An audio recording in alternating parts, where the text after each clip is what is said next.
Hey, Japan, you're the first ones to start the playoffs in spring, and you're only the fourth ones to qualify a team. Why? Why are you so front loaded and then you just dilly dally at the end of it? That doesn't really mean much. Hi, my name's Sebastian. This is Vision Denial and the Road to MSI, where we go through all 12 regions playoff series, watch every single playoff series, yes, including that one, and this one here, where we got Detonation FocusMe versus V3.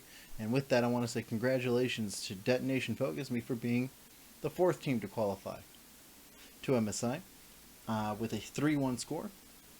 And this series actually gives me a teensy bit of hope for Japan. This was much better on both sides.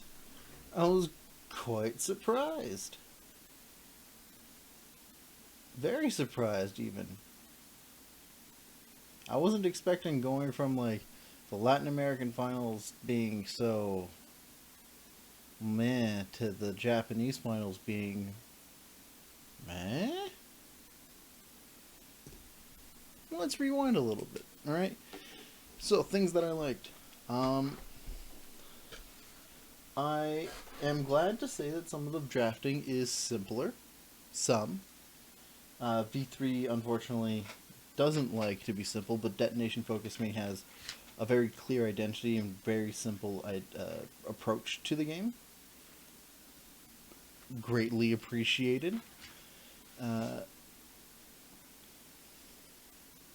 I also appreciate that there's no like repeats, which is really weird for a region of this caliber.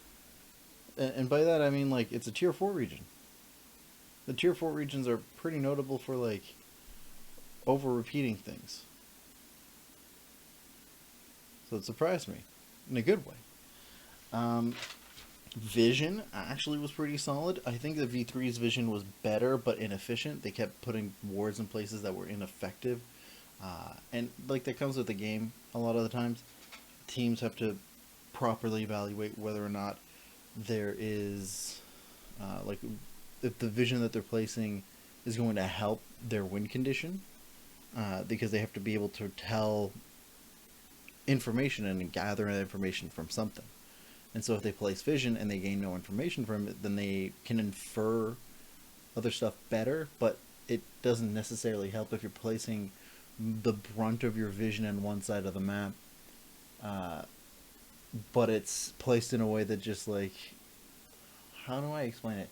I think game 4, because that's the freshest one in my mind, had like they had a Volibear top lane, so Cog was playing Volibear top lane, and they had a slew of vision going from the blue side up in a way that like shows a clear path, but a clear path to be able to tell if they were on the way, not if they were going to get pincered or ganked by anyone from Detonation. I don't know. Seemed very weird to me. Other than that, the vision was serviceable. I could do with a little bit better vision denial on both sides, and it still needs work here and there. The aforementioned inefficiency. That being said, though, it was a good. I was pleased with this surprise. Like, great. What I didn't like, however, in this series is that both teams seem to chase down kills a lot in ways that just don't make sense. There's and it's fairly easy. It's like a fiesta, like it's a yakety sax that you're going on. You find somebody, you pick off, you get a good pick, and then you just run around wasting time, and then plays take like a minute to a minute and a half where you could have garnered anything else, but you wanted to make sure anyone else was dead that you could kill because you would rather have that happen, which is weird. You can send one person to waste time. You don't need to have 2 to 5 people literally looking to kill everybody in a goose chase. Doesn't look good. V3 surprised me also on a lot of fronts. I didn't expect him to do this well. And like I was a little worried that they were gonna have a repeat of the 2020 Worlds playoff series for Japan, for their summer playoff series. Sorry, because because that ended up in a reverse sweep. Detonation FocusMe literally just like through all of those games. Uh, but this time it wasn't because Detonation was playing worse. And granted, they didn't play like phenomenal, but like they played to the ability that we expect Detonation to play, and V3 answered in kind in a way that I think surprises a lot of people. They played a lot better than expected. They were very good at absorbing a lot of the pressure DFM had. They showed great initiative and great application of how to like counter different win conditions and different approaches. It was, to say the least, I think if anybody wants to learn how to answer pressure and not just like trade, but answer in ways that you gain a benefit when you don't have tempo lead, game 2 is actually remarkable for that. Games 3 and 4 also do a solid job of it, especially game 4, because they're playing a 1-3-1 comp, and those can be a little complicated, but V3, I think, for the most part, did solidly. Unfortunately, DFM had recognized it and were playing on hyperdrive for some reason. By some reason, I mean they were just playing phenomenal. Aria has like a sick set of games in game 3 and 4 that I couldn't like. He, not that he solo carried, but he was definitely a factor in how well those 2 games went for DFM. In the same way that game 3 Mujin was just a huge significant factor for how V3 did. And there's a lot of skill expression that was shown across the board. I was very surprised. I was happy to see Udapon back on form. I was happy to see that the teams on both sides were pretty good. And this shows that there's probably still room for Japan to grow in the same way that they did up until 2020, where it just kind of stagnated and kind of drooped a little bit. Great.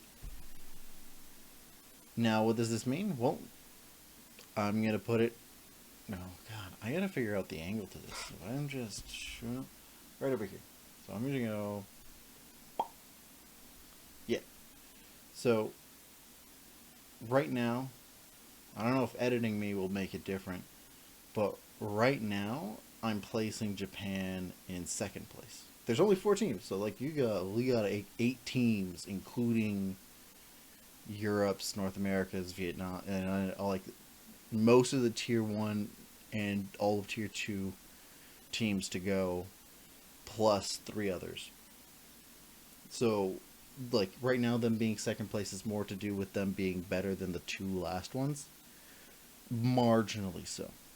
Like the range between these last 3 teams is minuscule between them, that like I could understand any argument between switching the 3.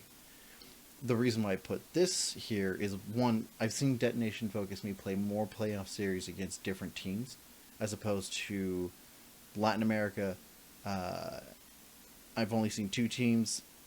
Well, okay, I've seen the equivalent amount, but I've only seen like a gauntlet amount instead of being able to compare and contrast a lot of the different teams of that region. And Australia, literally, Pentanet played against Peace twice. And I don't know how much the entire region quantifies.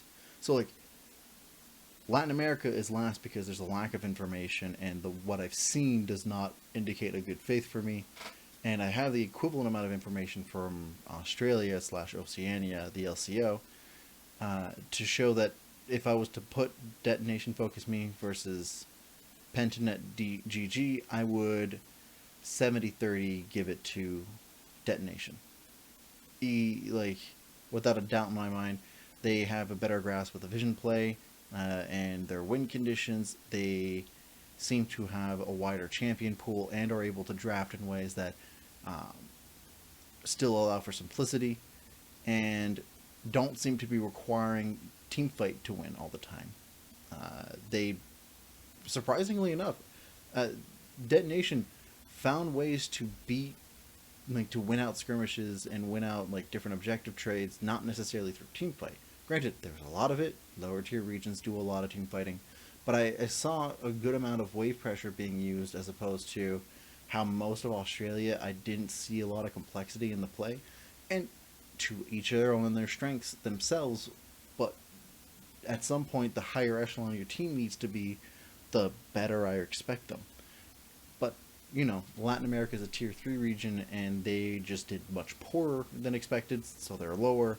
But Detonation FocusMe and uh, Pentanet GG, who are from Japan and Australia, are from tier 4 regions, and so the expectation I have from them is much lower, and unfortunately, Pentanet matched it completely still, while as Detonation FocusMe has surpassed it just slightly. Yeah, pretty much. That's pretty much it. Next up, well, you guys let me know in the comments down below what you think. So far of what I've got in terms of this list. I'm recording this right now on May 1st. There's only 5 days left before MSI comes around, and I'm recording this actually on May 1st of like 10:30. I'm going to be doing a huge staying up, and I'm going to do it this time, not like the last time I said it. And barreling through the last 15 playoff series. Again, the third place match, I may watch it as a bonus video after I've watched all of these and I've been able to place them, just as a bonus video, just for the hell of it. But that being said, you guys let me know in the comments down below what you think of so far the first 4 who have qualified, if so far the ranking I've shown makes sense. Over here. And the more that we have, the better. Next up, we've got, we're going back to China for the winners finals. It's the first semifinal, where like the loser of this one plays against RNG. We got Fun Plus Phoenix versus Edward Gaming. It should be fun. Thank you all for watching. If you enjoy the video, like and subscribe, and I'll see you in the next one. Ciao.